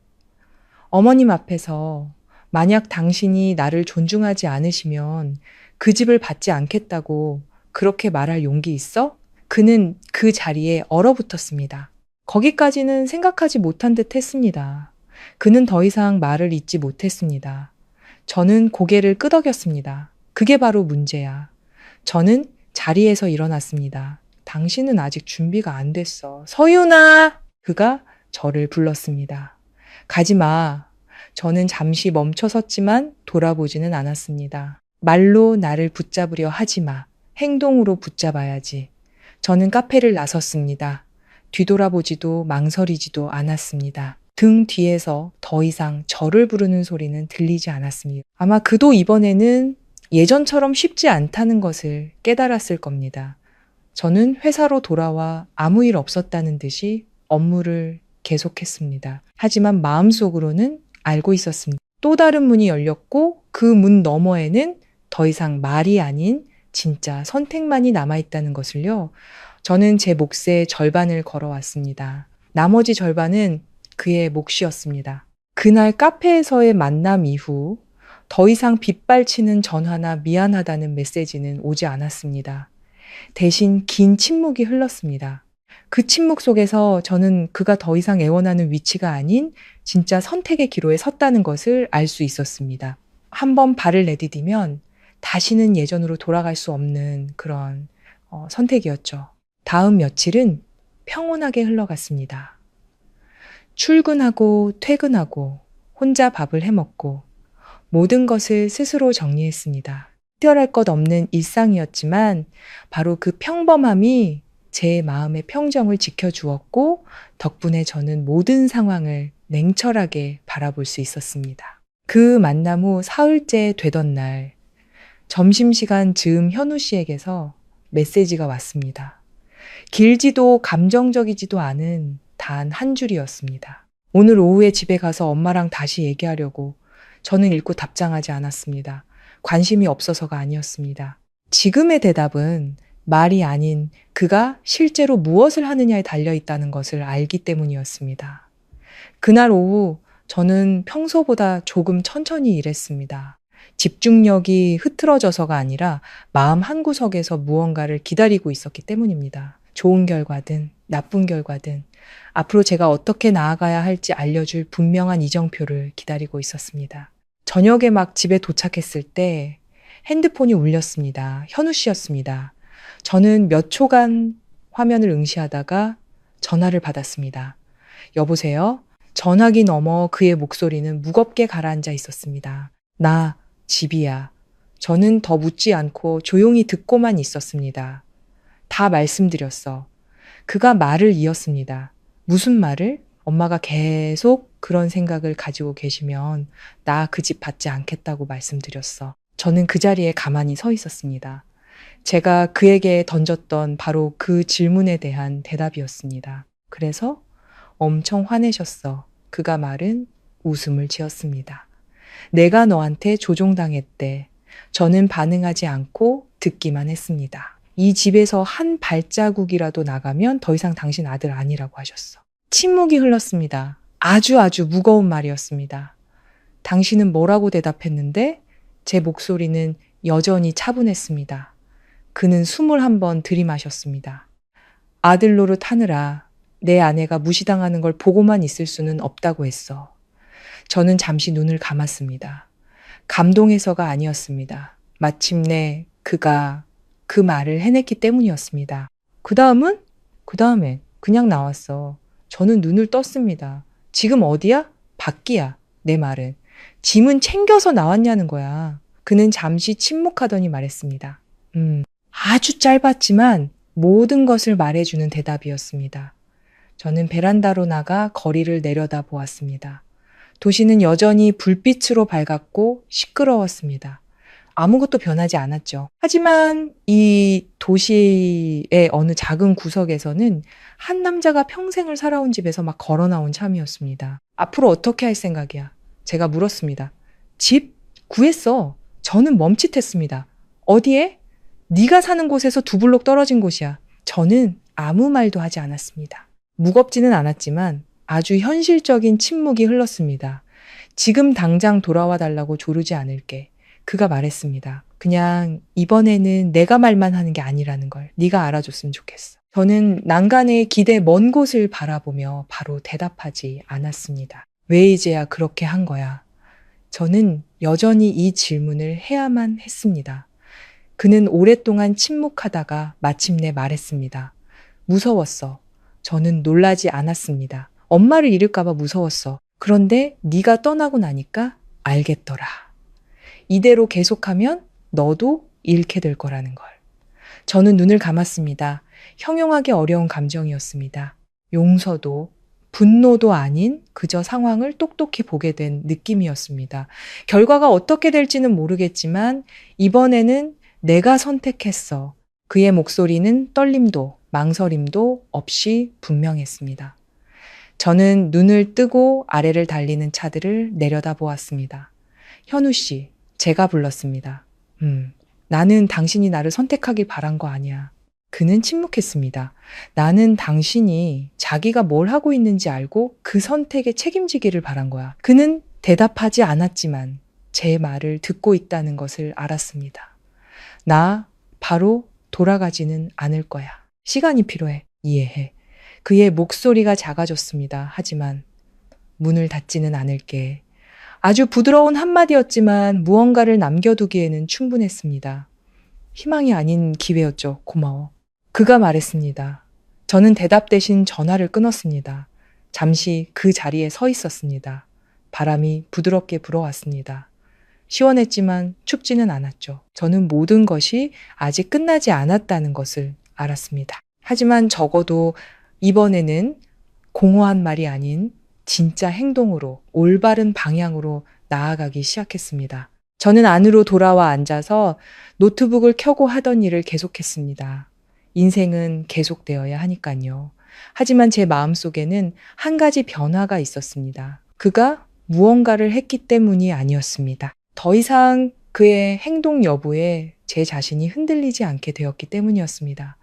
저는 그가 없어도 괜찮았습니다. 그리고 오직 그럴 때만이 모든 선택은 진정한 가치를 지니게 됩니다. 이야기는 이제 교차로에 다다르고 있었습니다. 각자가 스스로에게 답해야만 하는 머물 것인가, 나아갈 것인가에 대한 질문이 남은 곳이었죠. 그날 밤 통화 이후 저는 더 이상 예전처럼 현우 씨에게 끌려다니는 느낌을 받지 않았습니다. 대신 한 사람이 제 발로 온전히 섰을 때 찾아오는 분명한 평온함이 있었습니다. 주변의 관계들은 더 이상 유일한 기둥이 아닌 지키거나 놓아줄 수 있는 선택지가 되었죠. 그 후 며칠 동안 저는 예전의 생활 리듬을 유지했습니다. 제 시간에 출근하고 일을 마치고 집에 돌아와 밥을 해 먹고 청소하고 책을 읽었습니다. 모든 것이 규칙적이었고 바로 그 규칙성이 저를 살아있게 했습니다. 예전처럼 보이지 않는 걱정들에 휩싸이지 않고 온전하게 제 삶을 사는 느낌이었습니다. 현우 씨는 더 이상 빗발치듯 전화하지 않았습니다.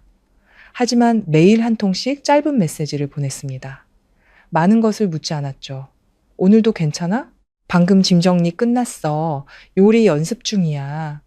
꾸밈없는 문자들이었지만 그 뒤에는 분명한 노력의 흔적이 보였습니다. 저는 메시지를 읽었지만 바로 답장하지는 않았습니다. 글을 시험하려는 것이 아니었습니다.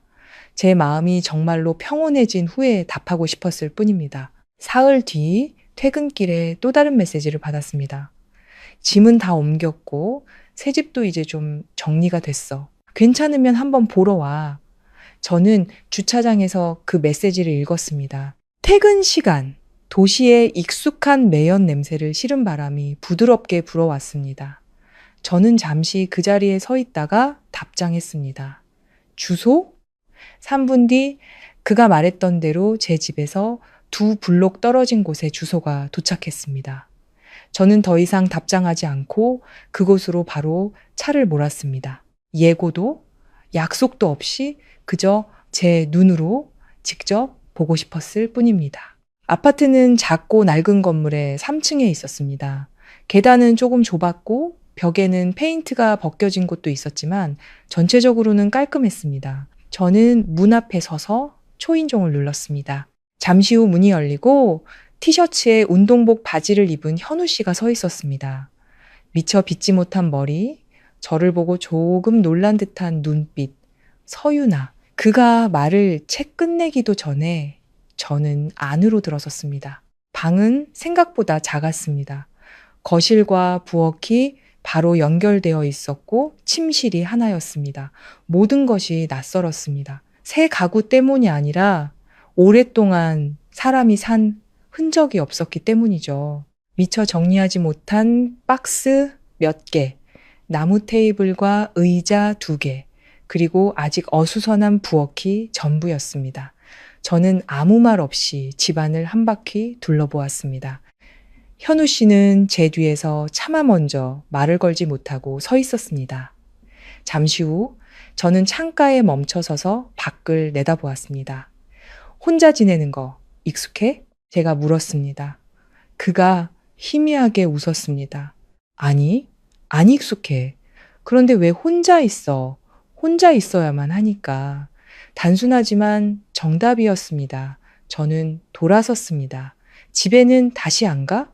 그가 고개를 저었습니다. 안 가.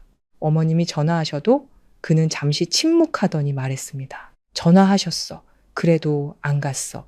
저는 그를 바라보았습니다. 뭐라고 하셔? 불효자식이래. 분위기가 무거워졌습니다. 가벼운 말이 아니었죠. 당신은 어떻게 생각해? 마음 아팠어. 그는 솔직하게 대답했습니다. 하지만 그래도 안 갔어. 저는 칭찬도 비난도 없이 그저 사실을 받아들였습니다. 저는 테이블로 다가가 그가 놓아둔 서류들을 보았습니다.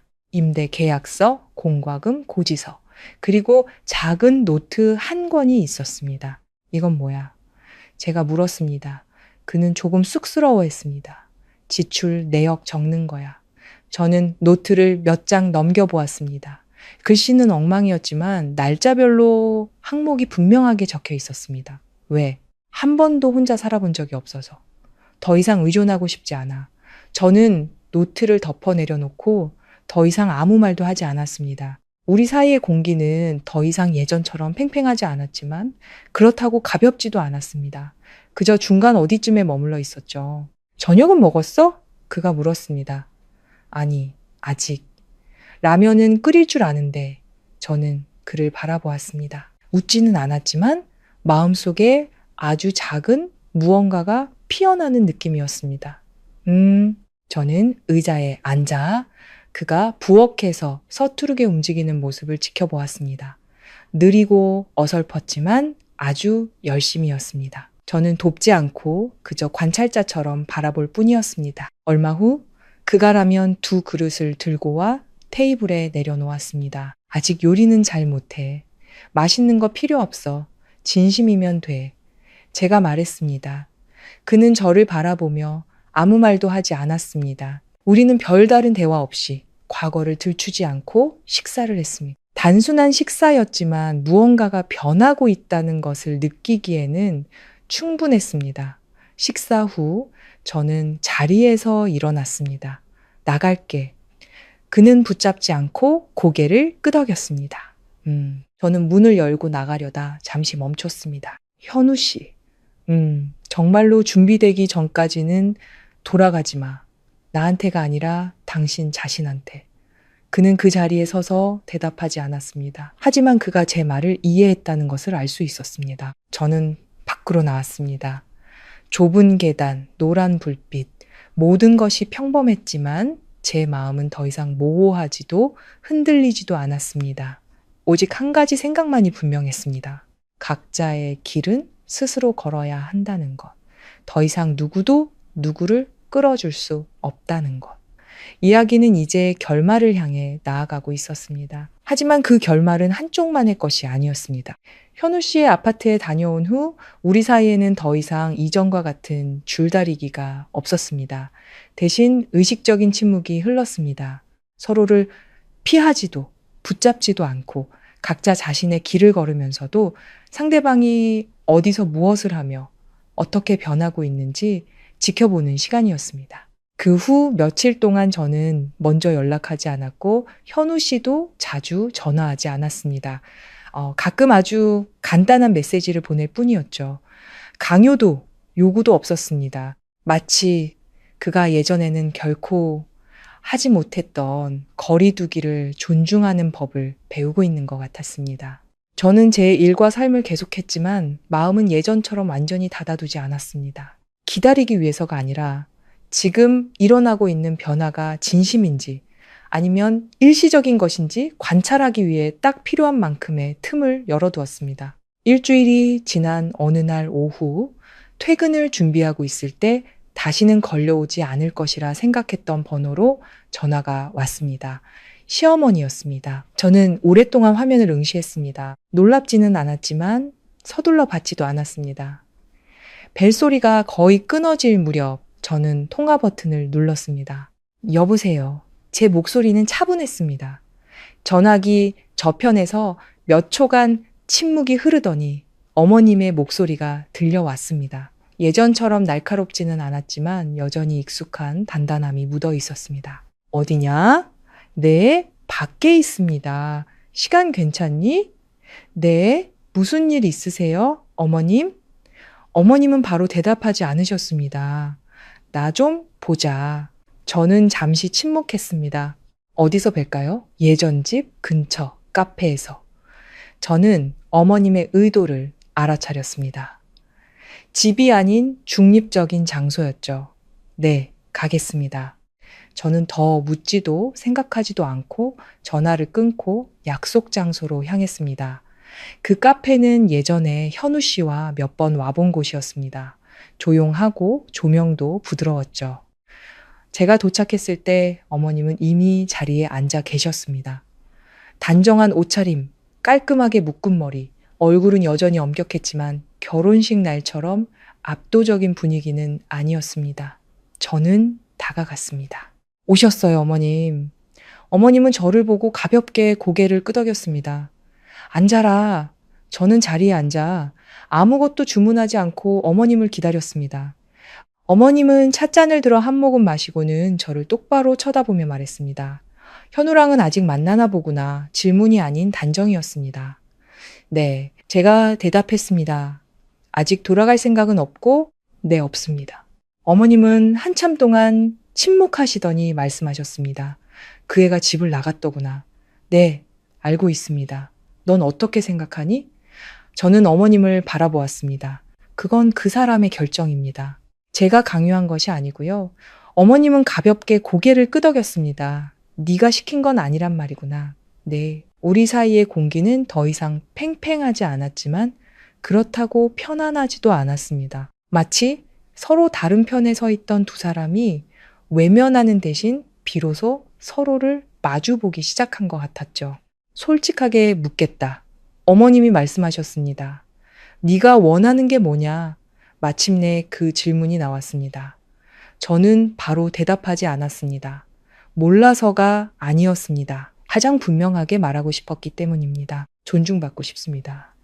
제 목소리는 높지 않았지만 단호했습니다. 어머님은 바로 반응하지 않고 저를 바라보셨습니다. 어머님의 재산은 필요 없습니다. 제 이름을 등기부등본에 올려달라는 것도 아닙니다. 하지만 제가 외부인 취급을 받는 곳에서는 살 수 없습니다. 한마디 한마디가 분명했습니다. 어머님은 오랫동안 침묵하셨습니다. 제가 본 모습 중 처음으로 즉각적으로 반박하지 않으셨습니다. 내가 그렇게 말한 건 확실하게 하고 싶었기 때문이다. 어머님이 천천히 말씀하셨습니다. 하지만 어머님의 방식은 옳지 않았습니다. 저는 말을 끊지 않고 듣기만 했습니다. 하지만 네가 그렇게 집을 나가버린 것도 옳은 행동은 아니었다. 저는 가볍게 고개를 끄덕였습니다. 네, 어머님께서 그렇게 생각하실 수 있다는 거 이해합니다. 하지만 제가 만약 그 집에 남았다면 저는 그 상황을 받아들여야만 했을 겁니다. 그리고 저는 받아들일 수 없었습니다. 어머님은 주먹을 살짝 쥐셨습니다. 무언가 깊이 생각하고 계신다는 것을 알 수 있었습니다. 현우가 이번에는 아주 단호하더구나. 태어나서 그런 모습은 처음 봤다. 저는 대답하지 않았습니다. 어머님도 그 이유를 알고 계실 테니까요. 어릴 때부터 그 애는 항상 내 말을 잘 들었어. 어머님의 목소리가 낮아졌습니다. 이번에는 너를 선택하더구나. 저는 어머님을 바라보았습니다. 승리감 같은 것은 없었습니다. 그저 이것이 당연한 결과라고 생각했을 뿐입니다. 그 애가 저를 선택한 게 아닙니다. 자신의 삶의 방식을 선택한 겁니다. 어머님은 저를 오랫동안 바라보셨습니다. 네가 달라졌구나. 어머님이 말씀하셨습니다. 네, 갓 결혼했을 때와는 다르죠. 저는 희미하게 미소 지었습니다.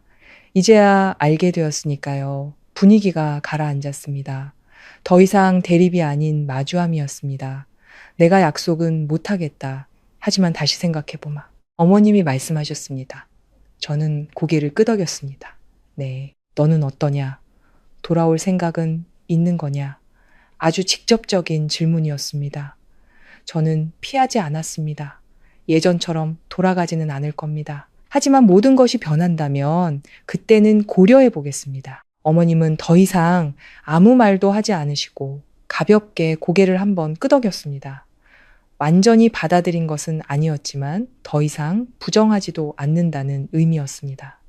우리는 자리에서 일어났습니다. 악수도 추가적인 대화도 없이 각자의 거리를 유지한 채였습니다. 저는 카페를 나섰습니다.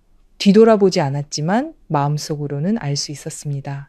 이번에는 이야기가 마침내 뿌리에 닿았다는 것을, 더 이상 말이나 감정이 아닌 진정한 변화였습니다. 그리고 그 변화에는 시간이 필요하겠지만 적어도 시작되었다는 것만은 분명했습니다. 시어머니와의 만남 후 저는 바로 집으로 돌아가지 않고 가로등 불빛이 길게 늘어선 거리를 오랫동안 걸었습니다. 길을 밝히기에는 충분했지만 동시에 각자의 생각에 잠기기에도 충분한 어둠이었습니다. 걷는 내내 저는 더 이상 초반의 무거운 감정이 아닌 아주 분명한 가벼움을 느꼈습니다. 꽉 조여있던 매듭이 완전히 풀리진 않았지만 적어도 더 이상 숨통을 조여오지는 않는 느낌이었죠.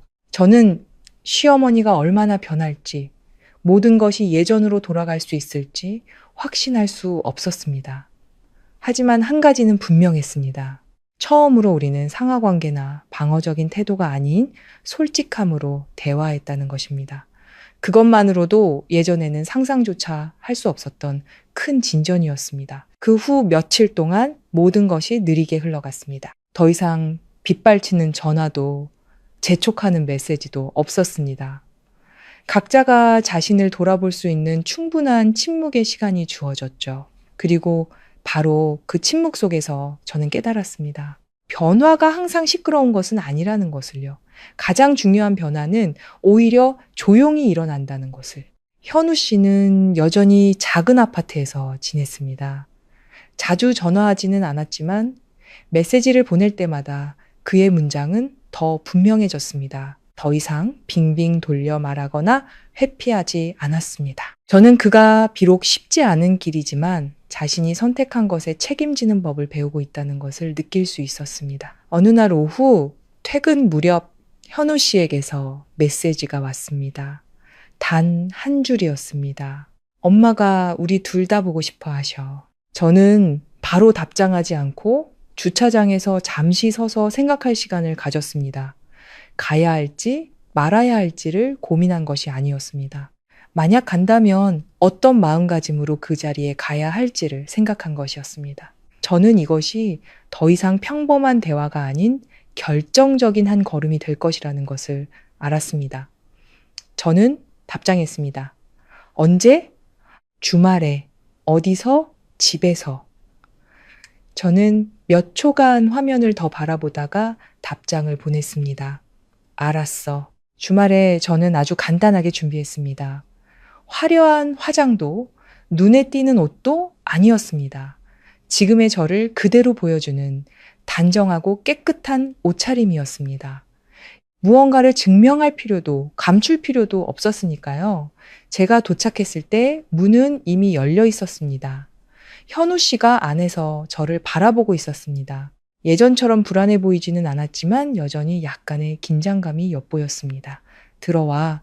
제가 안으로 들어서자 익숙한 집의 풍경이 보였습니다. 변한 것은 없었지만 느낌은 달랐습니다. 시어머니는 거실에 앉아 계셨습니다. 일어나시지는 않았지만 예전처럼 외면하지도 않으셨습니다. 저를 보는 눈빛은 더 이상 날카롭지 않고 조금 더 깊어져 있었습니다. 왔구나. 네, 어머님! 저는 너무 가깝지도 멀지도 않은 딱 적당한 거리에서 인사했습니다. 세 사람이 자리에 앉았고 아무도 먼저 말을 꺼내지 않았습니다. 짧았지만 불편하지 않은 침묵이었습니다. 시어머니께서 먼저 입을 여셨습니다. 내가 생각해봤다. 목소리는 느리고 분명했습니다. 결혼식 날 내가 했던 말들, 내가 잘못했다. 모든 사람들 앞에서 그렇게 말해서는 안 되는 거였어. 너를 외부인처럼 대해서도 안 되는 거였고 공간이 멈춘 듯 했습니다. 어머님께서 직접적으로 회피하지 않고 잘못을 인정하신 것은 처음이었습니다.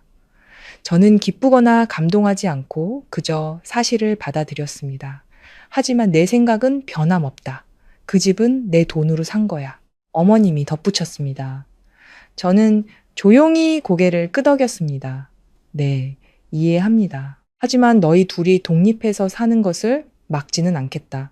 그리고 더 이상 너희 삶에 간섭하지도 않을 것이다. 옆에 앉아있던 현우 씨는 말이 없었지만 그가 주먹을 꽉 쥐고 있는 것을 보았습니다. 무언가 중요한 것을 지키려는 듯이요. 제가 물었습니다. 한 가지만 더요. 어머님은 저를 바라보셨습니다. 확실하게 짚고 넘어가고 싶습니다. 어머님 눈에 저는 무엇인가요? 처음부터 마음속에 담아두었던 질문이었습니다. 이기고 지려는 것이 아니라 모든 것을 끝맺기 위해 지금 물어야만 했습니다. 어머님은 오랫동안 침묵하시더니 말씀하셨습니다.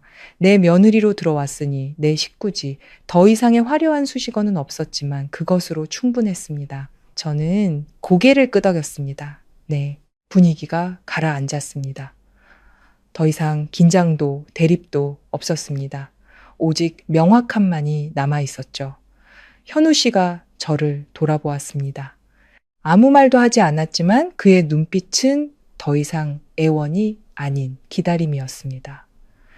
저는 자리에서 일어났습니다. 그럼 이만 가보겠습니다. 어머님은 붙잡지 않고 고개를 끄덕이셨습니다. 제가 밖으로 나섰습니다. 서두르지도 느리지도 않게 현우 씨가 문까지 따라 나와 저를 불렀습니다. 서윤아. 제가 멈춰 섰습니다. 모든 게 충분했는지 아직 잘 모르겠어. 하지만 계속 노력할게. 저는 잠시 그를 바라보다가 말했습니다. 완벽할 필요 없어. 진심이면 돼. 그는 고개를 끄덕였습니다.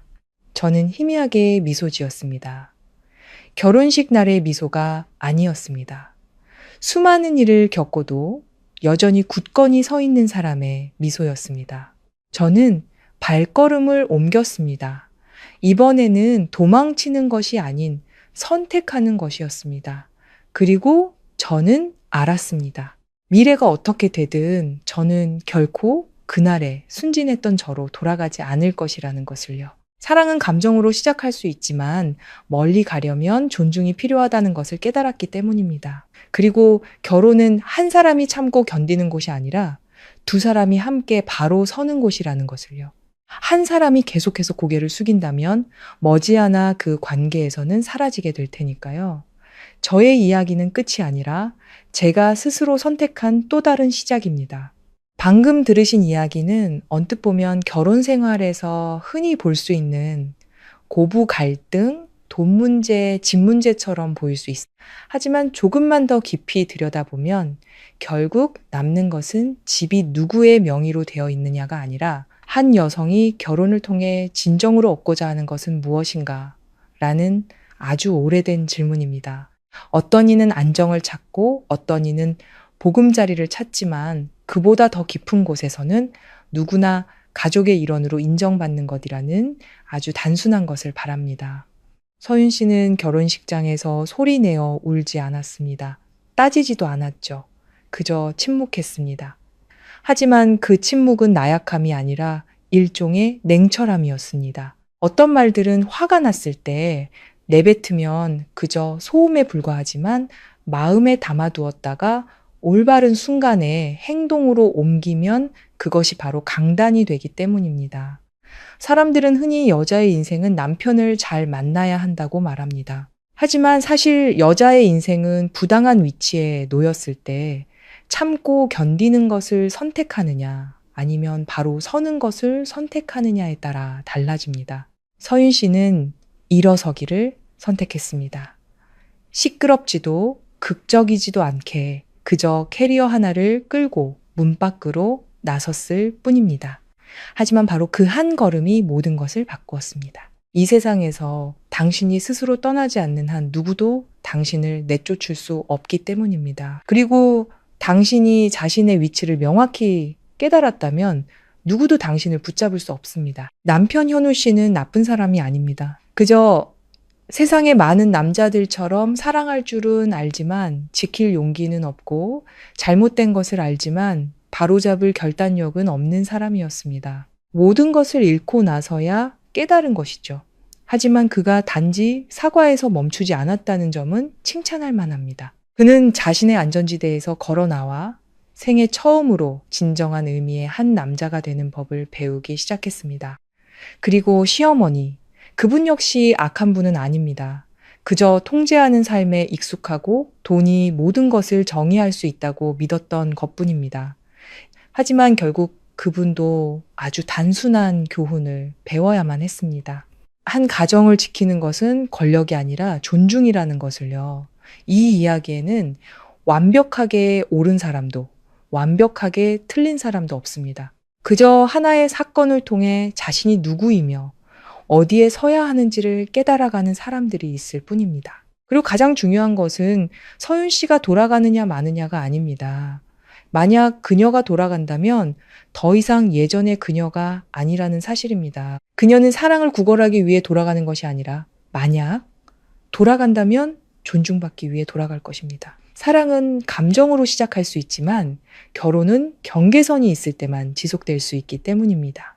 한 사람이 끝없이 양보한다면 언젠가 그 사람은 자신의 삶에서 사라져버릴 것이고 그때는 더 이상 지킬 것도 남지 않게 됩니다. 그래서 만약 이 이야기를 들으시는 당신이 어딘가에서 자신의 모습을 발견했다면 아주 간단한 것 하나만 기억하십시오. 관계를 잃는 것을 두려워하지 마십시오. 그 관계 속에서 자기 자신을 잃는 것을 두려워하십시오. 당신이 굳건히 서 있는 한 떠나든 머무르든 선택권은 당신에게 있기 때문입니다. 하지만 자신을 잃어버린다면 머무른다 해도 그것은 그저 존재하는 것일 뿐입니다. 그리고 이 세상에 그저 존재하기 위해 태어난 사람은 아무도 없습니다.